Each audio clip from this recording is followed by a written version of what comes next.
Hey guys, Michelle here from thehouse.com, and today I'm talking my snowboard gear. So this is the items that I might normally bring to the hill. I ride a lot at Afton Alps, Trollhagen Troll in Wisconsin, and then a little bit at Highland Hills as well. I try to go a lot of places here in the Midwest. So this is what I bring kind of on a daily basis. I switch it up just a little bit depending on the weather, depending on how I want to ride, and of course the snow conditions, but I'm going to walk you through it. So starting with the hard goods. I have my Burton Socialite. This is from 2 years ago, I think. So this is really like flat to rocker. It's really, really flexible. It does super well in soft snow and in powder as well. And I do really like having a board that has a channel system on it just because I have super good control of the micro adjustments of where exactly I'd like my bindings. And then leading into that, these are the Burton Lexas, and I absolutely love these bindings. The ankle strap is super comfortable and the toe cap feels super secure. So this is from 2 years ago, and I absolutely love that board. And then we have kind of the opposite board is the DC Telegraph. I think this is last year's. I really love the graphic on this board. It's a pretty heavy camber, so it does really well for me on like icy groomed runs, which we get a lot of around here in Minnesota. And then on here I have the Burton Stilettos. And I really like the toe strap on these actually. It's super, super comfortable. A little bit of a softer high back on these, but it has a really heavy camber. So I really love this board. And also to note, I have a 147 and a 148 in these. So now to kind of move on to what's more like my soft goods and what I'm wearing and what I'm bringing. I don't have any layers in my bag, but I'll normally just wear like a fleece with like a soft under base layer or like a tank top or something depending on how cold it is. Sometimes I'll wear like 2 sweatshirts or 2 thick base layers and then a jacket on top of it. It totally depends. In Minnesota we get absolutely every riding condition there could possibly be. But this is my bag. This is the Burton Boot House, and this is a 60 liter. I know Guff has like a 90 liter, which is massive. I don't really need that as kind of a smaller woman, so, but you can always size up with that. But I really like this because it has like the pocket on the side that you can easily clean and like pull this out and wash it off and stuff. And then it keeps your boots in here, and then there's like a mesh here so they don't like stay too hot in here. They can actually dry out. For the last hard good, I have the Burton Mint boots and a speed lace. I really, really like speed lace. I feel like sometimes when I ride BOA, I just like make them a little bit too tight.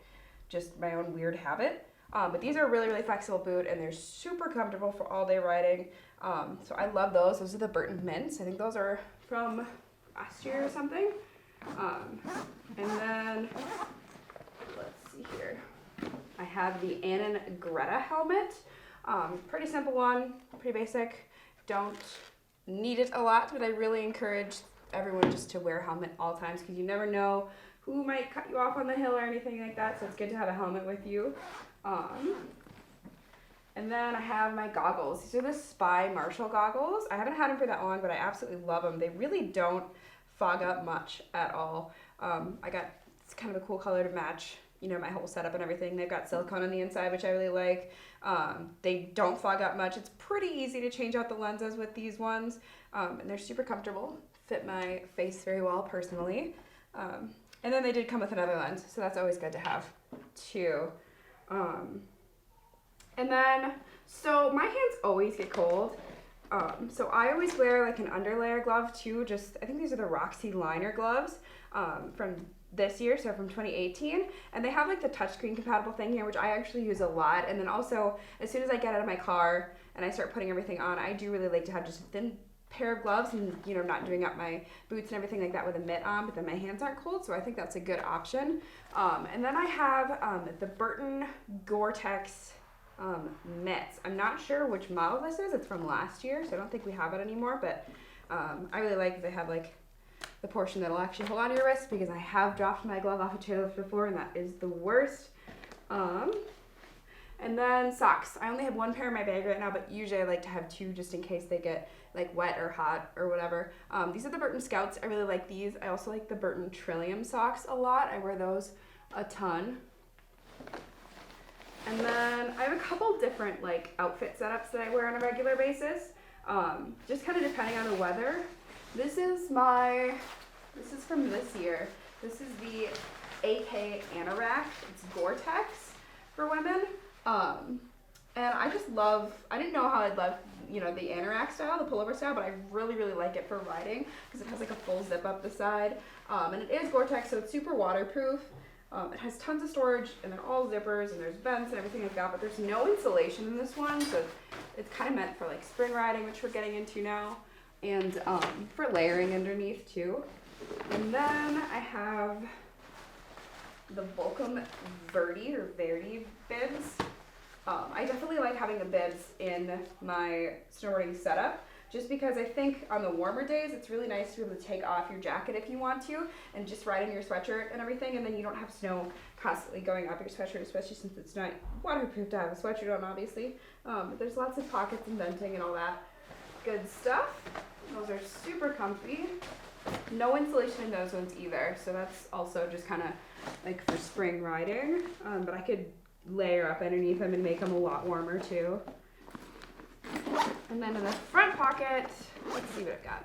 I always have a tool with me just to make sure that everything is tight and working well, and can fix anything if I need to. And then I have my kind of colder or warmer weather gloves. They're not like the warmest thing in the world, so I usually wear those underneath it, and then I'm totally good to go. These are by Grenade. These are the FU with Love mitts. Very entertaining. I love them. And then I have a neck warmer. So this one actually, it stays up super well, and it's really fluffy. And I've washed it a couple times and it's still super fluffy. This is the Cora neck warmer from Burton. And then a balaclava as well. This is a black strap one. I just think it's nice to have one that wraps completely around your head. That way if you have any gap between your goggles and your helmet, it can kind of cover that. It can also get the back of your neck. So if you are riding in a lot of powder and you kind of, you know, stop with like a commotion, there's coverage for the back of your neck, and then you don't get as much snow back there. So that's it for the bag. And then I kind of have like another setup that I use on a regular basis too when it's really, really cold out. I have the 686 ceremony jacket. This is also just kind of my street jacket, but it's really nice and long, and it is insulated. So I really like that, just because then when you sit on the chairlift on those crazy cold days, it covers your butt. I took the fur off just because I didn't feel like wearing it one day. But yeah, that's super warm, and I also bought it in a size up just for those crazy cold days. I could layer up even more. And then these are Volcom snow pants from last year, I think. And they're very insulated, and they're Gore-Tex, so they are the warmest thing, and they keep me so dry. They're so comfortable. I also bought these a size up just in case I needed to layer a ton. And with this, it has Velcro pulls on the inside, so I can actually make it fit my waist, which is much smaller, but then it still has all that room on the bottom part when I need it. And then I always like to get ready in the back of my car. I hate lugging everything into the chalet and then going back to the car and then going back and forth. I just think it's kind of a waste of time, so I always keep a car mat in my trunk, and then that way I can just stand on that instead of on the cold ground or leaning up against my super salty car all the time. So I think it's really nice to have that too, to put your boots on. And then I usually have a board bag with me too. Personally, I think for just kind of on the go, or when I frequently jump in friends' cars, it's a little bit easier to have this to pack everything instead of just kind of the way that I usually store it within my own means. Just because then I can have my board here. This is a Dakine bag from last year. I can't remember which one it is, but it's a 157.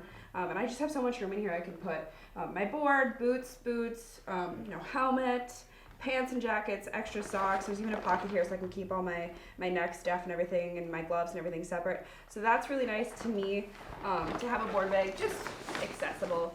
And that way, if you have to leave it in the back of your car or anything too, and someone can kind of see in there, it's better to just have it kind of disguised, if you ask me, just because then there's not just a snowboard hanging out in the back of your car. But I also have a ton of other stuff just with me most of the time. So I'll usually have like a rub-on wax, like my headphones, some Kleenex, always chapstick. There's usually a water bottle in my bag or in my car. But yeah, that's my whole snowboard setup. If you guys have any questions, drop a comment below. Otherwise, a lot of these items are from the house, and I've done reviews on them before. So we'll do our best to drop some links to those videos as well, so you can get a more in-depth explanation of all these items.